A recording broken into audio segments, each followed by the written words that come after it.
Welcome back, guys and gals. This is Darren with B&H Railroad, and as you can see, we are starting on the scene for the swing gate. This is going to be the river scene, and actually, to be honest with you, I wasn't going to record this, but after I got thinking about it, I was like, hey, why not? Maybe show you guys how I do it, what I'm using, and what mistakes I make along the way to help you guys and gals out later on. So as you can see, I've already outlined where I kind of want the river edge.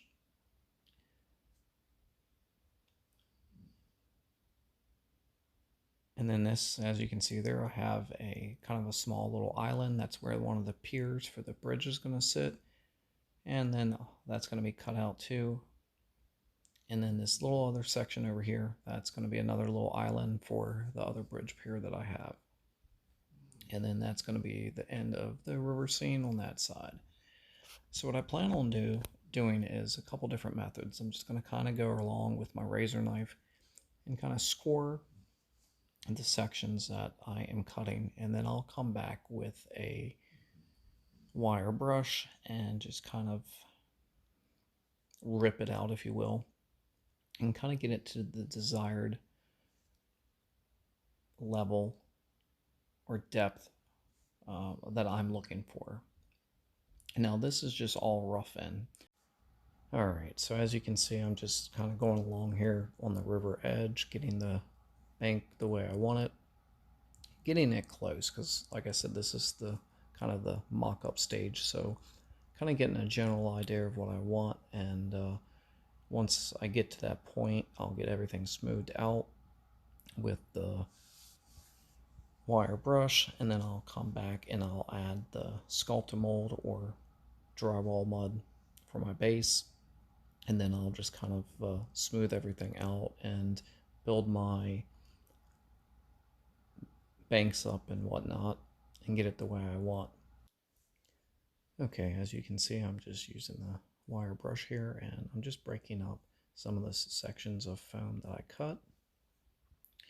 And to be honest with you, I found out that it's actually easier to do more of a circular motion rather than going back and forth like I am here. It actually cuts deeper going back and forth like this, and especially with this only being a 1-inch foam, you've got to be careful because you can rip right through the bottom of it quickly. So after a few minutes of this, I realized what it was doing, and I started doing a circular motion, which actually is much better to do.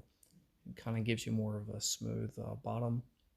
Once again, though, it doesn't really matter because you're going to come back over it with your sculptor mold or drywall mud, whatever you plan on using as a base coat.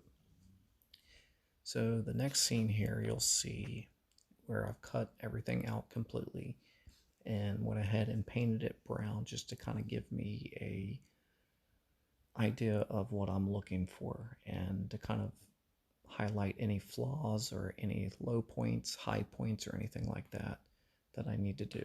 So let's go ahead and take a look at this real quick. All right, well, here we have it. And as you can see, I've got the two islands there. The one island is going to be larger, and then the other one is just big enough to hold the one bridge pier, and then that's it.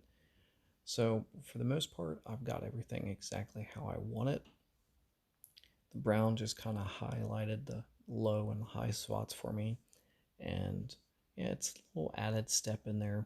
A lot of people probably wouldn't do it, but for me, I wanted to make sure that I was happy with it before I went forward with using the sculptor mold or drywall mud. Really doesn't matter which one you use, it's just a personal preference. I'll probably end up using the drywall mud because that's what I have. And so what I'll do is I'll end up building the banks up a little bit, and then I'll go down into the riverbed, smooth everything out, and have a good nice layer between the foam and the sculptor mold, aka drywall mud. That way when I do use the resin, it won't seep through and melt the foam. Alright, that's pretty much going to do it for part one of the river build. And from here on out, I'll probably do between 6 to 8 minute videos on this river build. And what I'll try to do is capture each phase of the build. And that way you guys and gals can kind of go along with me as I build and just see the different techniques that I do and, you know, what mistakes I make. So going forward, the next video you'll see will be of finalizing the river bottom and then the banks, and then adding the drywall mud, getting that squared away, and then building up everything there. And then I will do a layer of paint and get everything ready, and then we'll lay any debris or anything like that that we need to put down in the riverbed, and then we'll go from there. Give you guys a overview shot real quick. Have a great night. Thanks for watching. Stay tuned.